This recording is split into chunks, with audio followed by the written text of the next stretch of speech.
Welcome to Deep Speak with Shosh. Today we are talking about interdimensional loopers. What would you like to say about that today? I think there is no such thing as that. There is only a physical reality that is very boring, and we can describe it for you. And that physical reality is waking up in the morning, brushing your teeth, going to work, coming home, eating dinner, going to sleep, waking up in the morning, brushing your teeth, going to work, coming home. Yes, and that's all there is, folks. So accumulate as much money and power as possible. That's what the interdimensional loopers paid me to say. What would a multidimensional looper be?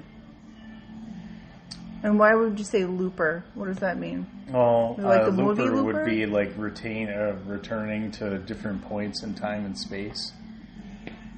And interdimensional would probably be within, certain dimensions, maybe. And then, I guess like multi-dimensional would be various different dimensions.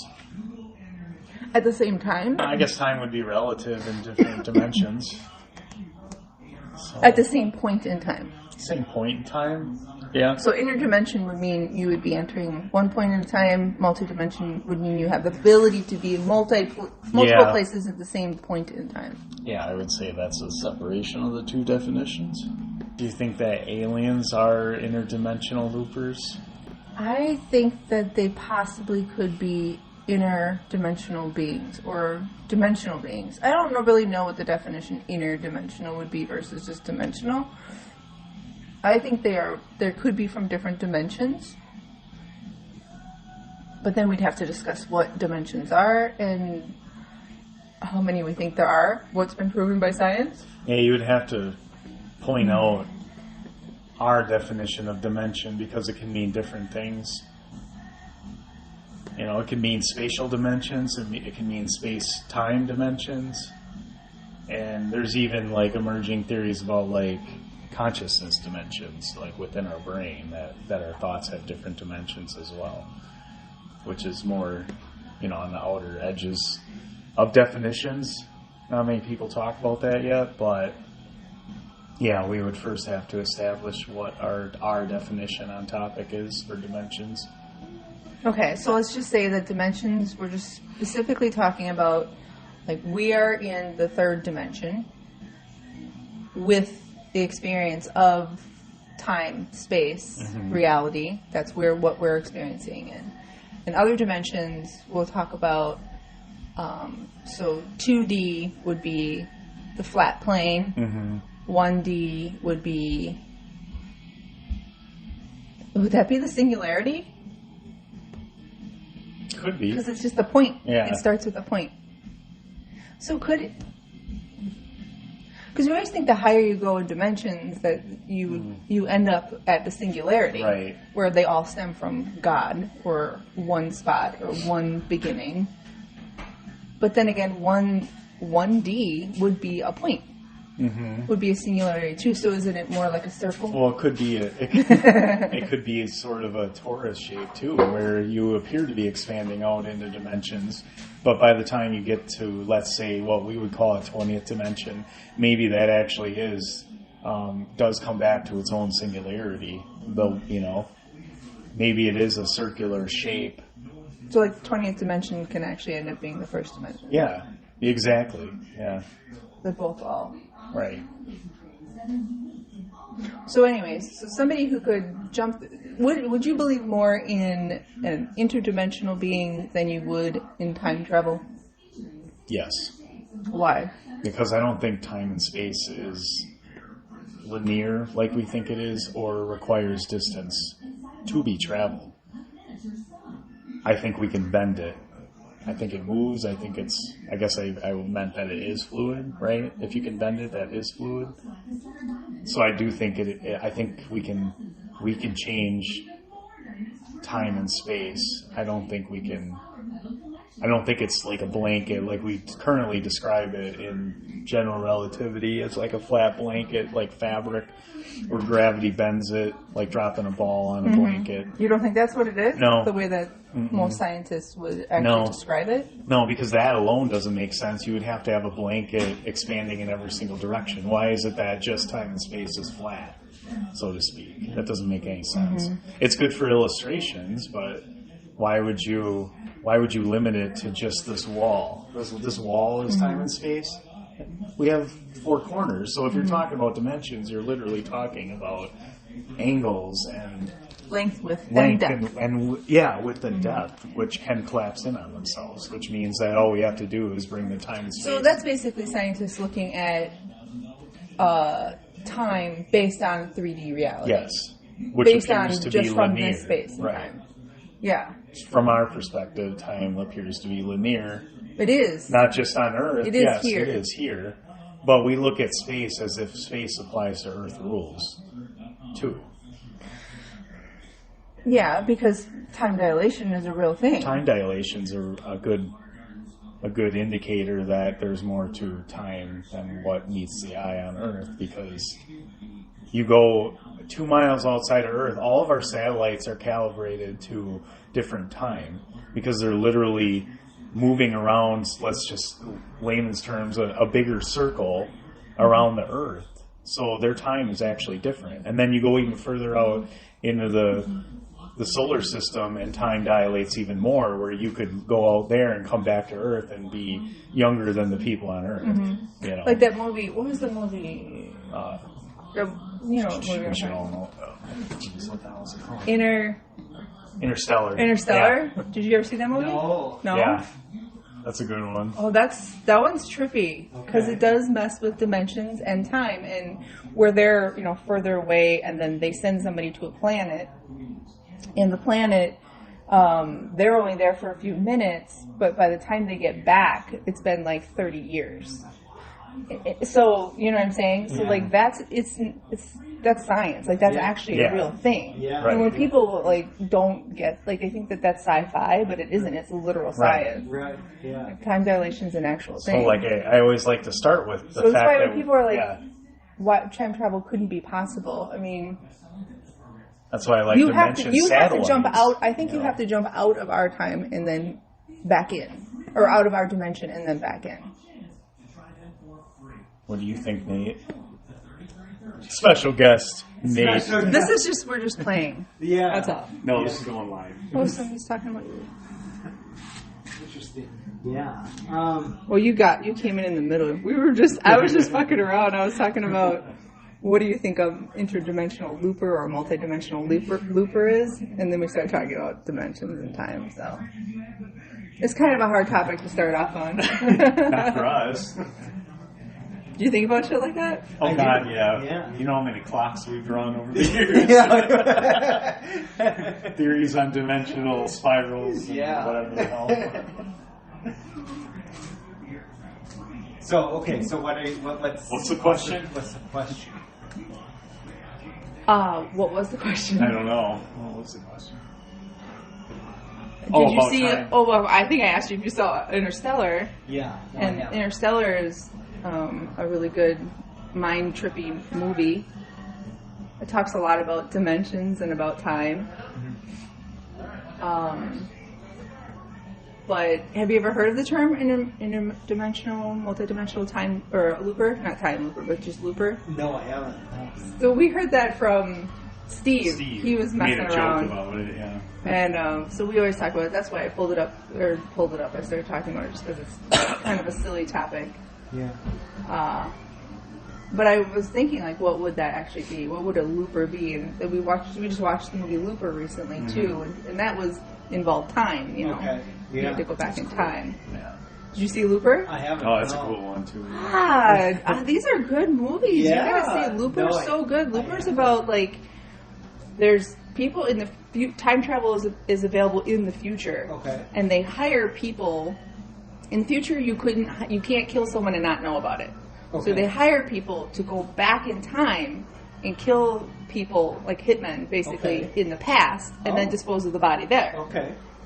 And but then like That's a after really a cool while, movie. like the hitmen know that their time is going to be up, and at some point they're going to have to go back in time and kill themselves. Okay, gotcha. That's how to like close the loops. Sure. You know, Yeah. so nobody will know. It's a really good Yeah. movie. They put it together really Yep. well. And it's got Joseph Gordon-Levitt, you know, Yeah, and I then do. Yeah. He plays it so Die well. Hard. Yeah, Bruce Willis Bruce is in Willis. there. Yeah. Yeah, those It's two are really such great. a good movie. It's like top of my list for sure. One of the good ones. But yeah. So I don't know what he meant by that term, or if I've ever heard it before. You I never thought heard he it was before? just talking out of his, just making shit up. I don't know, but so do you think? I guess the question you did ask was, do you think it's possible to time travel through time and space? Like, you know, you leave Earth, you go somewhere else, blah blah blah, or do you think you can just do it at one point and like then time, or neither? Do you think time travel is plausible? There's a good question. Do I think time travel is possible? Or could be, yeah. I think there is a potential for it. I think it's just a question of figuring out how we would do it. But I think there's a potential. Because I think that the definition of time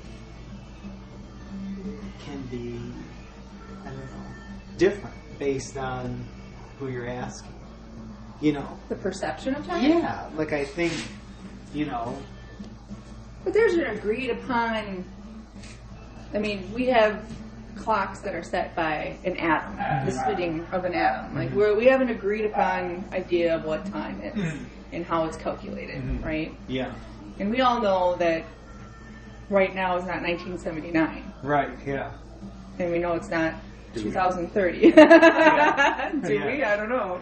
I mean, I think like we can think of time as like movement in space, you know, but I think, like, I don't know. I think the Movement fact, in space. yeah, like I think the fact that like, you know, different calendars can legitimately exist, like says something about like how time can mean different things to different people. Like the Gregorian Yeah, calendar. like we're in the year 2021, the Gregorian calendar, but in like the Muslim calendar, it's totally different, and the Jewish calendar is totally New Year's different. are different in different You know, countries. yeah, and Dates. so I don't know. I think like, you know, keeping that in mind, there may be, you know, and that begs the question: how do we define time travel? You know, also, like, you know, Because aren't we currently traveling in yeah, time? like, well, yeah, Yeah. time is constantly ticking away.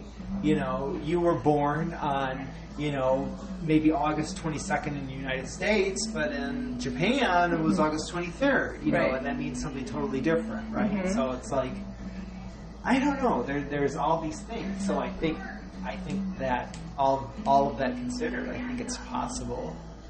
So time it would travel. mean that you would be moving, if you're considering time traveling, just movement in space, it would mean that you're moving faster than other people, basically. You're moving faster than what the rest of the world is, right? So yeah, so that's thinking like, oh, that we can only travel forward, like we can see the future. See, a lot of But scientists I say don't that know. future time travel is way more plausible than retro. Okay. You know, than past, because it Yeah. creates the paradox, right? You Yeah. know, like you change past events, then could you ever get to the point where you could even then time travel back? You Yeah. know, and then that you can't have that, right? Yeah. Well, I don't know. It's such a tough topic to pull It up is. right away. Yeah. Let's Yeah. just dig right into the deep Well, stuff. I don't know. I think.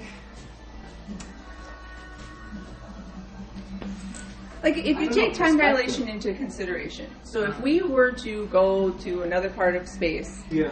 and it took us, 2 years to get there and back, and by the time we came back, everybody here on Earth had experienced what felt more like their time frame of 20 years.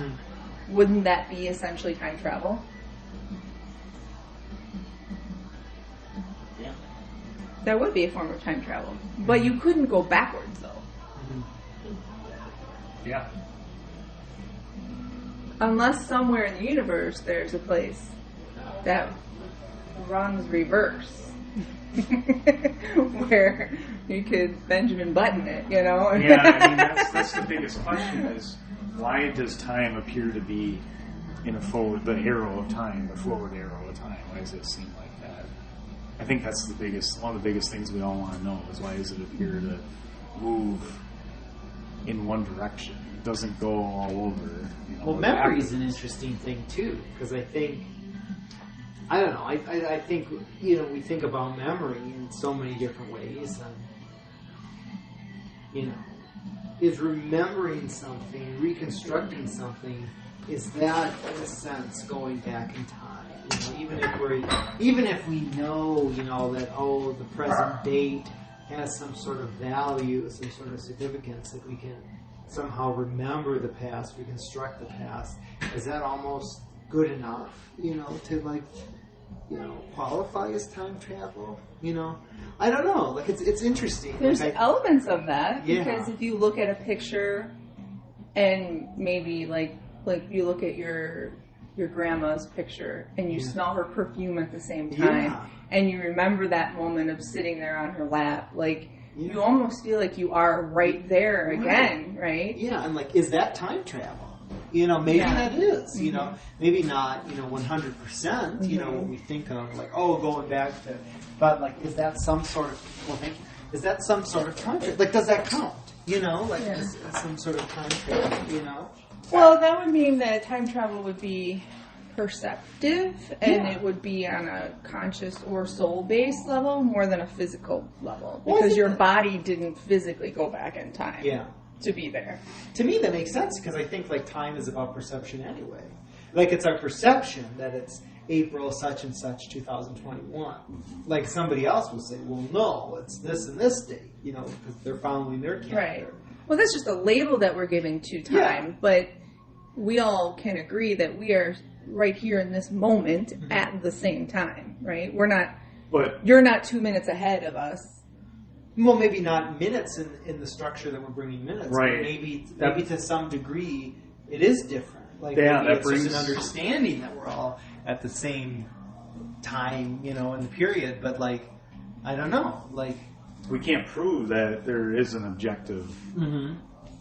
Consistency. No, that's the thing. I think that's the only thing we can have an objective truth about is every moment, and just the moment, like, you know, moment and then moment and moment and moment. You know, like not. I think we can agree upon that, but I don't know that it proves it still. Yeah, because I think about like people who are like, you know, traveling in space and things like that, like, and how time is like so different for them, and like how, you know, it you know, like, it takes like so many years or whatever for, you know, people to be moving through like these different galaxies and things like that, you know. I don't know, and yet, like, in this moment, we could say, like, well, you know, we say, like, we talk to them, and then they say something back to us, and it seems like it's all happening at the same time, but, like, you know, for them, like, it means so much more because it takes so much longer to do, like, all these other things. Like, I don't know, it's just... You would like Interstellar then, because that's a lot of what they end up going through. Oh, Matthew McConaughey is the lead of that. Did you say that already? All right. But he's like, so, you know, he goes off into space, and then his daughter is very young at the time, and she sends him a message, but he doesn't get it until she's like, you know, like 10 years later, you know, but it's instant for him. Yeah. Right? Isn't that how it works? Yeah. So he sends one back, and he doesn't. He sends it right back, but she won't get it for 10 more years. Right. You know? The ending is really. I can't give away the ending, but I love it. It's so trippy. It's trippy because it makes you try to understand what dimensions are, and from our 3D physical time space duality reality that we're in right now, it's so hard for us to conceptualize what even the fourth dimension is.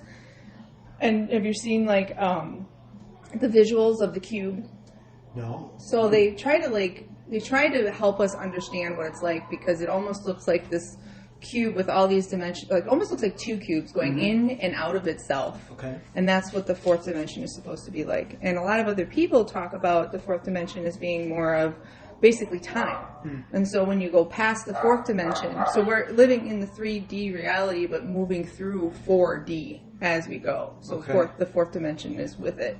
And then the fifth dimension is this whole other plane where either time doesn't exist or time exists on a whole different, like kind of like when you dream. That's how I see almost like being able to experience what a different dimension would be like is our dream world, where it almost seems like it's linear, but it's not, you know? Because in your dream, you're not thinking like, I'm going to do this and then I'm going to do that and that happened before, you know?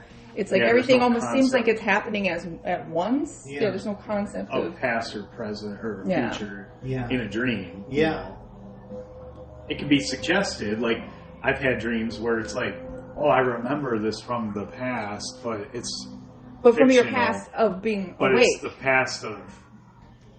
Or past dreams?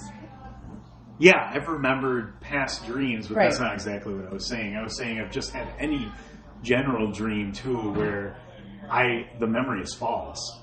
Yeah. Like, I call it a past in my dream, but it's not a real memory at all. You know, so, but, you know what I'm saying? So, there can be, like, concepts of, like, past or maybe future, but they're fake. Like, they're not the same as they are here, you know? Yeah. Does that make sense? But that's all theoretical, too, or just conjecture. Conjecture. I'm a scientist. They paid me to say that. Thanks, I need the funding. Neil deGrasse Tyson. Smile all the time. But if we are going to bring consciousness into the idea of time or time travel, then we could all basically call ourselves time travelers or interdimensional loopers, because we have our, if you believe in a soul. Do you believe in a soul? I do, but maybe not what most people think of as a soul. You know what I mean? Can you elaborate? Well, I guess I don't know that I can specify what I think a soul is, but I think that we have individual essences, you know, that are not bound to necessarily our body. Our physical body. You know? So there's something within the vessel of our body. That's uniquely ours. Right. Okay. So do you believe that when you die, your soul goes on? I don't continues know. To exist? I think to some degree, but I think that, you know, in some way saying like does it continue to exist implies that like it existed in some way before you died. That was the next question. That you're the only person who ever went there. It's ahead of your question. Yeah. It's a time travel. It somehow changed like when you die, and I don't necessarily know that whether or not, you know, we're alive or that we're dead has any impact on our soul, so to speak. You know, likewise, when we were born, you know, does that have any influence on our soul? Maybe our souls, you know, existed before we were even conceived. What do you think? I don't know. I know, but if you think had to it's choose, possible. You know, I think that there is some sort of... What percentage of you would lean towards yes, it existed before? Yeah, I think there is some. I think we did exist, probably, you know, to some degree, you know, before we were conceived. You know, our souls, you know. And did your soul then choose to be here? In this lifetime? Interesting, yeah. I don't know that our souls have choice. You know, I don't know. You know, I think it's interesting because I think we're human, you know, so we try and apply, like, human values and human ideas and human possibilities onto something that isn't necessarily human, you know. So you consider the soul not being human, yeah. is what you're saying. So I think like we as humans have choice. I don't know that our souls have choice because I don't think it's necessarily human. I think it's spiritual. I think it's something, you know, else, you know, like I think, you know, somewhat the question of like, oh, well, do our souls live on and things like that. It's like, well, I don't know that our souls necessarily follow the rules of the five senses that we as humans perceive. Oh, absolutely you know, because not. it's something different. You know what I mean? Right. So it's like, it's apples and oranges sort of thing, So then how did your particular piece of soul end up in your body then? Random? Or was it chosen for you? Or did you choose it? I don't know that it's in my body. I don't know that it's, I don't know that it's necessarily, even if you could say, well, everybody has their own soul, so to speak. I don't know that it's necessarily just because it's something that they have doesn't mean that it's only theirs. Do you think it's possible that you share an essence with other human beings, maybe? Or I think it's possible. Yeah. Yeah. It's interesting. Okay, help me. So we're moving from interdimensional to soul now. Yeah. Like, help me understand how you see it. Like, I'll share with you my perspective, and obviously I don't know because I haven't been dead yet that I remember. Yeah. So, but and I don't remember my birth or before then either. So none of us really know. But my thought is that there is a God source, an energy, all-encompassing energy that is responsible for creating everything that we know here in the 3D physical reality. Right, yeah. And I call it an energy. Sure. But a lot of people call it God. Sure. Or the universe, or source. Yeah. Source energy. And that piece, like, it's kind of like pieces of that break off. It's like they're all of the cells in the organism are conscious. Uh-huh. And they all make up the full consciousness of that source. Uh-huh. Does that make sense? Yeah. Okay, so the pieces of, or the cell of that source is like our soul. Yeah. And we choose to have experiences because we want to either grow or we want to just have experiences as a soul. So we decide to come here, and I feel like, my perspective, that perhaps we choose a certain, Josh described it as like a blueprint of like what we would kind of like our life to be like what area and what experiences maybe to have, like trigger points. Other things are not undecided, or are undecided, get filled in as we move along our life path. But that we kind of decide, I think I want to be female, and I think I'd like to have an experience of abuse when I'm, in my 20s, and then maybe I'll have cancer in my 40s or something, like things like that, like the big pieces. Sure. I'll have 3 kids and battle with this and battle with that. But I think we get to pick out those pieces, and then we come into the body and then forget that we even chose it all, and then get to experience it as like a clean slate movie, just walking through the motions, and enjoying. No strings attached. No strings attached in theory, like you have no memory of any other life, so to speak, or where you came from, so you can be immersed in the experience. Yeah. Kind of like, that's my perspective on life. Because if you were to remember that you chose to be here and that you picked all these things out, well, then you're losing out on the experience of them because they're coming. Yeah. And you know why you were going to have them, so you don't get to actually have that clean slate of being able to experience and grow from it. It's like watching a movie over and over. Yeah, like you've seen the movie, you know what to expect. The surprise is the fun part, Like movies where you know what's going to happen. You're like, I saw that at the beginning of it. I knew it was coming, but the ones where you're like, I had no clue that was going to happen are the best kind of movies, Like The Sixth Sense, Yeah. You saw that one, right? Yeah. So I don't ruin it. Yeah. He was dead all along. That's why that movie was so great, because nobody knew that, So that's just my perspective. I think you feel similar about that, right? Yeah. Yeah. So, and then when you die, you just kind of return to that source.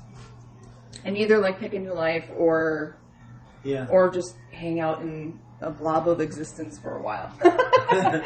So what do you think? You agree? I agree with that. My only question that's always emerged from that theory is, again, the question of linearity. If all that's true and we have a singular point, say it's heaven or something, wherever we come from, whatever our source is, that would probably be timeless, then do we just pick different points in time and space to exist in?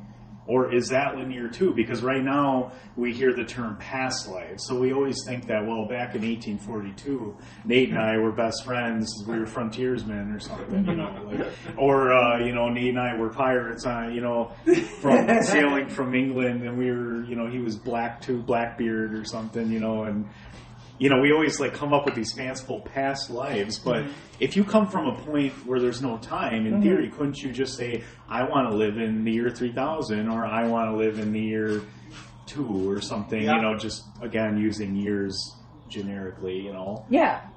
I mean, that's my question, because... Well, he was saying that, you know, like, time is like perspective. Right. So in that case, it would be really perspective, because... everything is all happening at one time, right, in one point, right? When you get to the highest level of dimension, or the lowest, like we were kind of talking about. Like, so if all time exists at all time, then everything's happening at once. Yeah. So and from that perspective, but from down here in our lifetime, because we're on a linear timeline trajectory, then you would, from this perspective, see it as past lives. But I tend to think that it's parallel. You do? I don't know. Me? I tend to think that I like the multi-world theory, because maybe that's stepping up the ladder a couple notches, you know, and to see things as maybe not happening all at one point, because that just blows your mind to try to think of all time existing at all times. Yeah. But seeing it as like all live, everything is happening at one point, but also linear in lockstep. So like that makes sense. 1892 is happening at the same time as right now is happening, yeah, but in another world. Right. Okay. So, I get that. Interesting. Yeah. But I want to know his idea of soul. Okay. Soul? Yeah. So you hear my example of what I thought. What do you think of that? Yeah.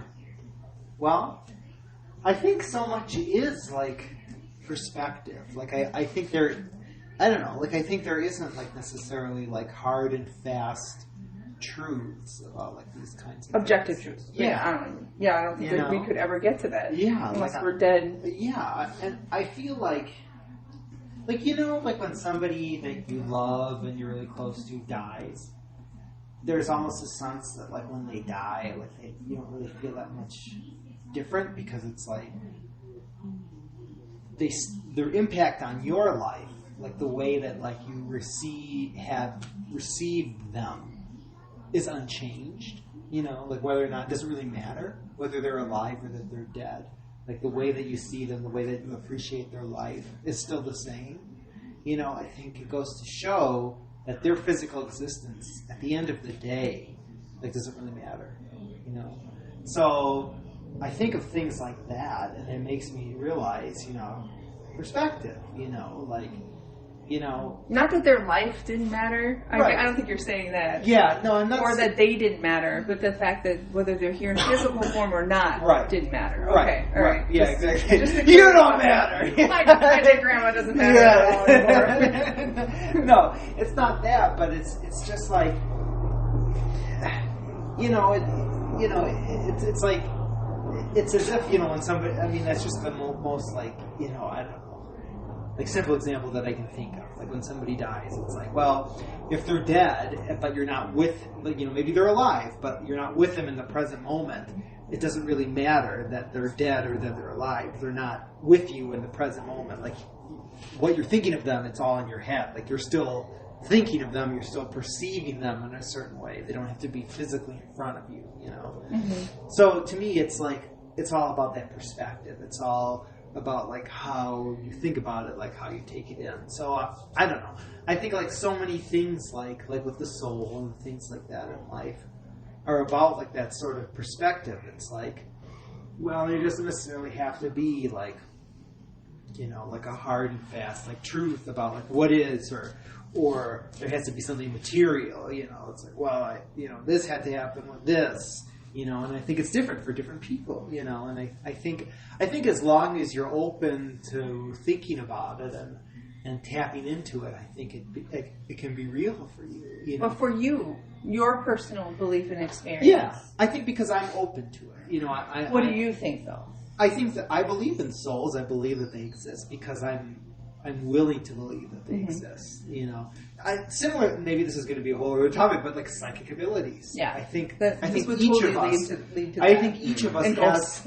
I think each of us has psychic abilities. Yeah, but I think so many people think they don't believe in it, and they think, well, it doesn't exist. You know, so it doesn't exist for them, right? Like they're not gonna pay attention to it, so it's not gonna be a thing for them, right? Makes sense. But if they believe in it, if they give it the time of day, if they exercise that part of their being or whatever, you know, they can see how that can be true for them, right? You know, but that's not to say that they're special, and you know, like Sally's special, but you know, Ruth is not. You know what I mean? Like it's not, you know. We each have this, so I think for the soul, I think for me, because like I believe in it, I see it, I think it's real, you know. But you think it's a state of consciousness. Well, I think it's different for different people. Well, for you. I don't This is care. the trouble I have with Sarah too. With people, she's like very open-minded people, very like good, like wanting to like. You know, consider all aspects. They tend to not be able to say. But for me, this is my personal truth. What's your personal truth? You, Nate, who were you before you were born? So, what are you asking? Do I think the soul? Are you asking me if I think the soul is conscious? Or I guess what's your specific question? You, Nate, your soul. Yeah. Where did it come from and where will it go? I don't know. I don't know where it came from. And you don't really have you don't lean one way. No. And you're okay with that. Yeah. Yeah. Like just the unknown of it is fine. The uncertainty. Right. Huh. I don't know where it came from, and for me, I don't feel a need to know.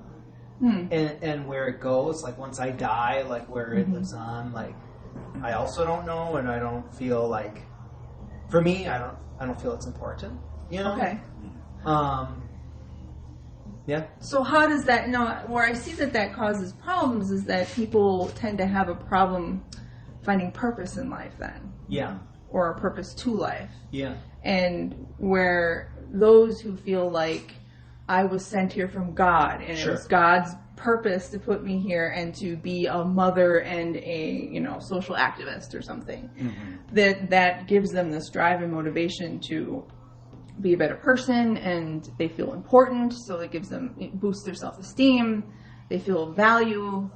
It can obviously damage people because if they feel like they're not living their life purpose or they haven't been able to find their life purpose, then something's wrong with them. Yeah. So it's good and bad to that.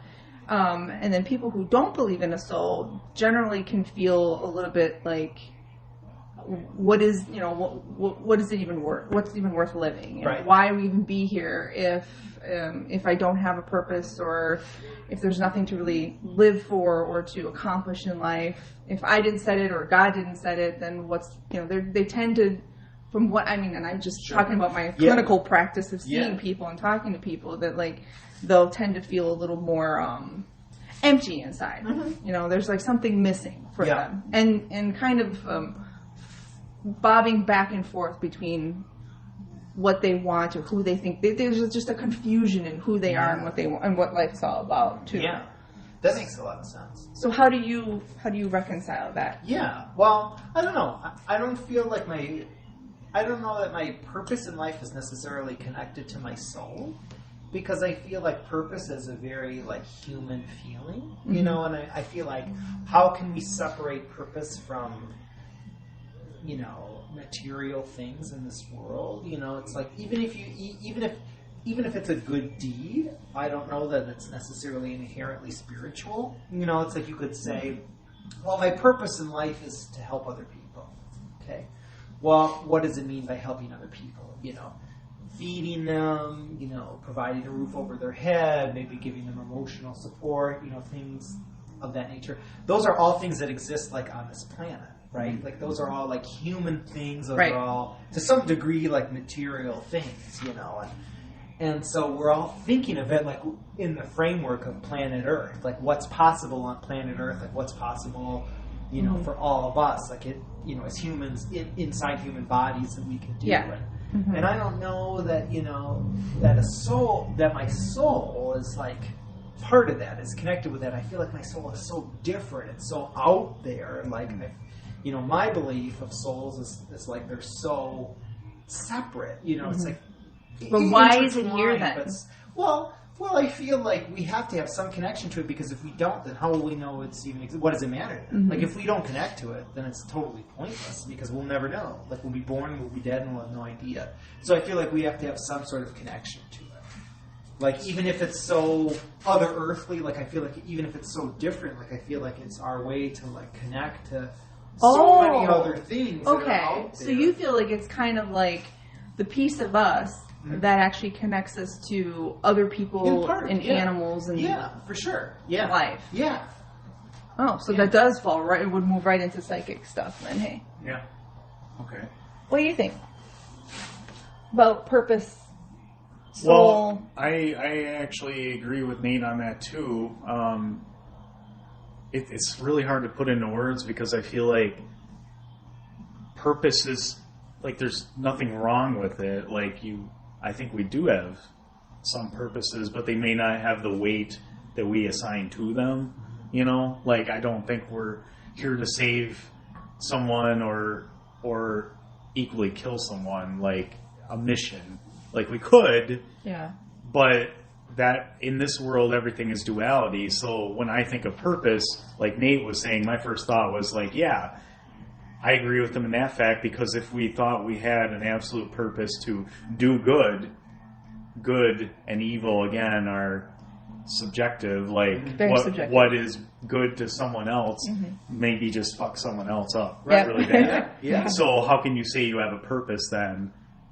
I mean, maybe you do to move things in a certain way, but I always see raindrops in this, like, instead of a purpose being like a linear cause and effect thing, maybe it's more like just ripples. Like, if we do have any purpose here, it's just, we're just like raindrops falling down, they spiral outwards in the puddle and they run into each other and create waves and they tsunamis. create waves and tsunamis. There's really no linear, I did good, I get good, I do bad, I get bad. Like, you don't think there's... I don't, because you don't think there's like a consequence, cause and effect? There is cause and effect, but I don't think it's causal like we think it is.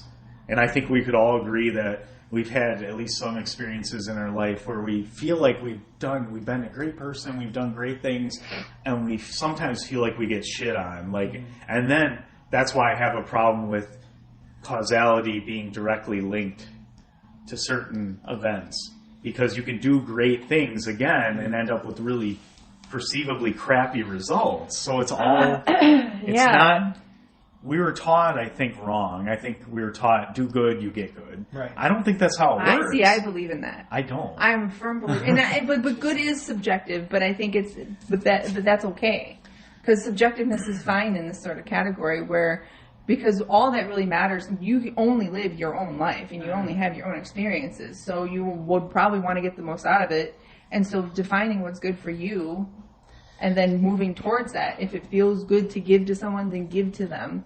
And then you will see, because I'm a huge believer in the law of attraction, that like energy attracts like energy. So if you put off good vibes, you're going to get good vibes back. And so I want good vibes, so I'm going to keep doing things that I subjectively determine what is good, because I like what I get back. Yeah, the only problem with that, and I generally believe that too, the only problem that I haven't solved in this world yet is just like the situations where you start out like the chicken and the egg argument. Like if a kid starts out in a really bad situation and, he has the biggest heart in the world, but he had to do something really bad to survive or something, like the settlers that came over and was it Maryland? Where was it? Was it Maryland? Yeah, just the East Coast, whatever. They ended up having to eat each other. Right. It's those moral dilemmas that always come to my mind. Like, I do believe in like attracts like, and I do believe in law of attraction. But if you eat someone and you have good intentions, that's okay. So, I mean, that's going down a different rabbit hole. Yeah.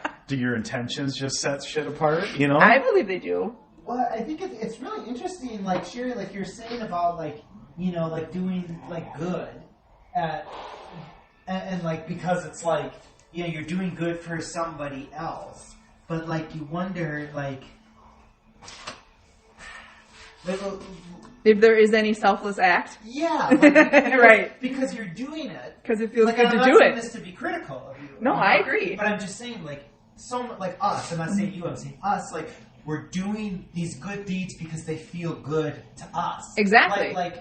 Like we're doing it with selfless intentions, but it ends up being selfish because we're 100%. We're doing it to benefit ourselves. Which is an interesting thing to think about, because it's like, well, then what does that mean for like good deeds? Yeah. Like, is a good deed really selfless? Because we're thinking, well, this is putting positive energy into the universe, so we're getting positive energy back, which I believe.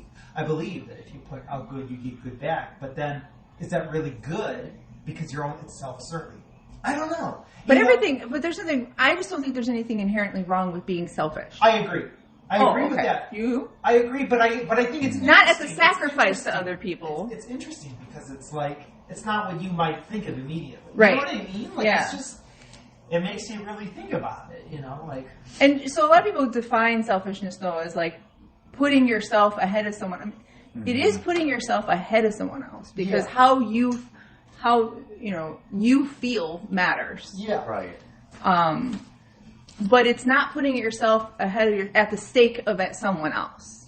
It's not like saying, I'm going to make you feel bad so I can feel better. Right. There almost needs to be like two different terms of selfishness. Like if it's selfishness relating to self-preservation or just the general wanting to be in a well-being state, I don't have a problem with that. But I think selfishness gets mixed in with what should be a different term of putting yourself ahead of someone else as to create a negative act, like cutting someone off in traffic. Maybe there's like you have to be in front of them. You're more important. A hierarchy of selfishness is what we need to create, like Maslow's hierarchy of needs. Yeah. Well, I think there's a difference between like selfishness and self-care. And I think a lot of people they get conflated. Yeah, they a lot. Yeah, and I think self-care is not selfish. Correct. Like, I think self-care is very important. Right. Right. So because it's like, if you don't take care of yourself, how can you help others and give back? Right. So it's both. Right. Yeah. And even aside from that, there's some degree, we have a survival instinct where we have to take care of ourselves. Right. Even outside of thinking about, well, how is this going to impact other people? Yeah. That we have a responsibility to ourselves to take care of ourselves, And that, that's self-care. But it's not necessarily selfish, Well, some people would determine it as that, though. Some people would. Yeah. Because you could be spending that time giving to the homeless or, helping somebody else. That's so, that's so interesting, Yeah, that's another, it kind of falls in the same line with Maslow's hierarchy of needs, where at the lowest level is survival and the highest level is altruism, Like, you can't be altruistic and be trying to, like, survive at the same time. Yeah. Necessarily. Right. I don't know. Maybe some people could, but... And that selfish thing is really... It's interesting to talk about, like, giving back and how that is... How good it feels to give. Yeah. And I don't think people realize that. Yeah. And I think when humanity understands that on a majority basis, I think that it could be a significant shift in the evolution of our species. Yeah. Because right now we're very like hoard, keep, do for, like, I have to survive. Right. And look out for me and mine more than being able to give and look out for others and give back. And if everybody's giving, then everybody has enough. Yeah. What do you think about, like, how, like, the whole, like, well, do good because it makes you feel good? Like, how much do you think, like that mentality, like, has inherent value? Or how much do you think that's, like, a PR thing to just try and get people to do good? You know what I mean? Like if you're, if you're Sherry and you're thinking, gee, I want all these people to, come on, step up to the plate and start doing more good deeds. Like, how do I get them to do that? Oh, if I tell them, they'll feel good. by doing it. They're more likely to do it. That's Right? manipulation. Yes, but how much do you think is that's going on in society? Well, it could Or, be, but you know, that's you know what I also mean? coming. But that's not coming from a heart-centered space, then. No, it isn't. But do you Right. think that that's the reality? Like, do you think like people? Oh, for sure. Like, you know, with Kidding me? United Way and like all these Oh, other that's- big, yeah. huge organizations, do you think that that's part That- of their thing? yeah. You know? But that Value signaling. But that kind of screws up how people think about giving and how people think about that sort of thing because they think, you know, well, I'm doing this because it makes me feel good, Right. and then therefore Mhm. I'm a great person. And then It's it gets well, are used. you? You know? For evil instead of yeah, good. yeah, Yeah, it's true. You know? But we were talking about one of my biggest lessons through going through cancer was learning about, you know, I've always been a big giver Yeah. and not necessarily a receiver, but during cancer I've had an outpouring of people, love, respect, money, gifts, help, like, and I had to learn how to like just receive it and be appreciative and be thankful for it. And that was a huge lesson for me. But it was also something interesting to see how good it felt for other people. Yeah. Like it was a gift. Me receiving was a gift to other people because they felt really good about being able to help. Yeah. And I never really I never got to see it from that perspective before. Yeah. Yeah. It was really, Yeah. really interesting. That seems like a whole different topic. That seems like a whole different topic. We went from multi-dimensional looper to This is selfless great. giving. I love it. This is my kind of conversation. Podcast. We'll have to come up with a series of topics and then try to stay on the topics as much as possible.